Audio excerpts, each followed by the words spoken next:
A canção A Voz do Dono ou Dono da Voz está presente nesse disco do Chico Buarque, um disco de 81 chamado Almanac. Essa canção é extremamente interessante porque ela, além de ser uma excelente canção, ela também traz alguns elementos para pensar esse conceito de indústria cultural que a gente está trabalhando no nosso primeiro capítulo, né? Para entender isso, como isso se refere ao universo da indústria cultural, basta sacar um pouco como é que é o título da canção, né? A voz do dono e o dono da voz. Quem seria o dono da voz? O dono da voz é aquele que tem a propriedade sobre a voz, ou seja, a indústria cultural.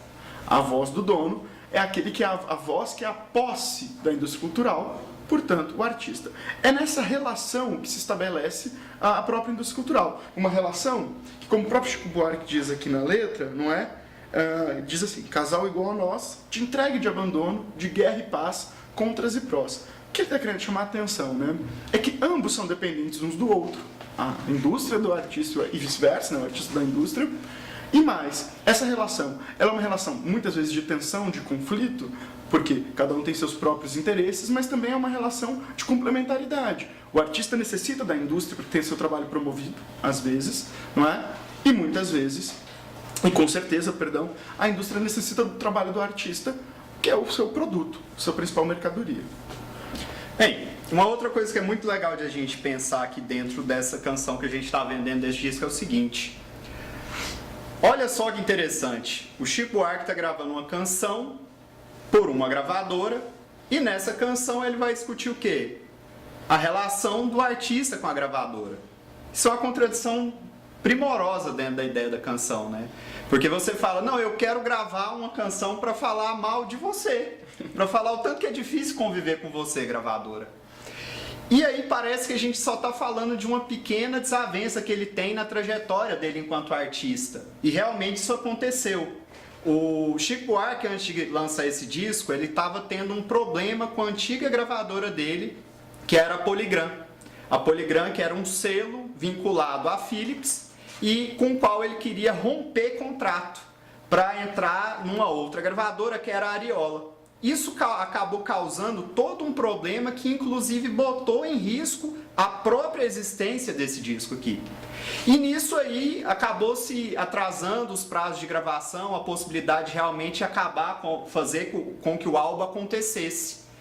E aí a gente retorna naquilo que eu acabei de falar. Ah, mas isso então é só um relato da vida do Chico Buarque? Não. Da vida dele enquanto artista? Não. É algo muito mais interessante porque a gente tem que pensar que esse é um disco do começo da década de 80. E no começo da década de 80 a gente está pensando em uma indústria fonográfica que já está plenamente estabelecida. Se a gente for pegar lá o primeiro capítulo do livro, a gente mostra de uma forma bem clara que até o final da década de 60, o desenvolvimento da indústria cultural no Brasil era extremamente incipiente, extremamente amador ainda. E aí, com o desenvolvimento dessa indústria cultural, do final da década de 60 até ao longo da década de 70, a gente vai ter essas gravadoras cada vez mais bem estruturadas, com um aparato tecnológico cada vez mais avançado e conseguindo estabelecer relações de vantagem, né, e de obtenção de lucro em cima da obra dos artistas cada vez maior. E aí a gente vai acabar percebendo que o quê? Que essa canção do Chico não é só um relato da vida dele, mas ela inclusive mostra o quê? Em que ponto estava desenvolvida a indústria cultural no Brasil. Sim. E é muito interessante pensar uma coisa, Rainer, é que, inclusive, a partir do início dos anos 80, os lucros das gravadoras são cada vez maiores, né? Até no final dos anos 90, estão abalo, depois uma sobrevida com o DVD, sim. E aí, já nos anos 2000, isso entrar em decadência total. O Chico deixa claro, num outro trecho da canção que é bastante interessante, essa necessidade do artista da indústria, né? Ele diz assim, enfim, a voz firmou o contrato com a nova gravadora, a Ariola, que é a gravadora, inclusive, com a qual ele gravou esse disco de fato, o selo, né? E foi morar com um novo algoz. Queria se prensar, queria ser um prato. A prensa mesmo, do fato de fazer esse disco existir, né? Produzir o material do disco. Isso é o prensar o disco. Só que ele continua.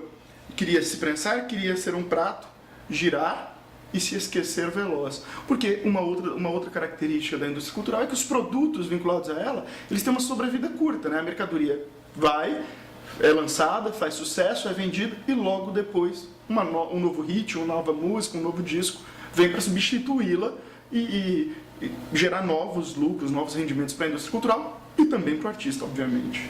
Isso até lembra de uma coisa que é muito interessante, que pelo menos até o início da década de 90 era extremamente comum você pensar que o artista renomado ele tinha quase que uma obrigação de anualmente gravar um novo disco.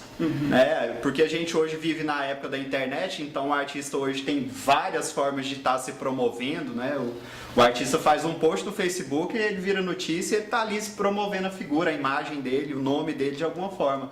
E antes disso não, ele dependia dessa produção regular e constante para estar aparecendo para o mercado, né? Então quando ele ficava ali mais de um ano gravando, até saía algumas notícias na época, até os próprios jornalistas questionavam: o que aconteceu, fulano? Você sumiu, né? Morreu, né? Morreu.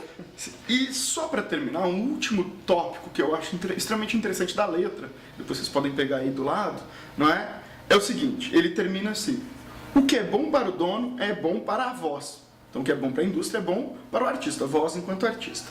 Depois ele continua: o que é bom para o dono é bom para a voz, mas voz aqui enquanto vocês, V-O-S, acentinho, não é? Ou seja, é bom para vocês. A indústria também se propagandeia como aquilo que é positivo para o público, para o consumidor. E aí ele finaliza: o que é bom para o dono é bom para nós todos. É isso.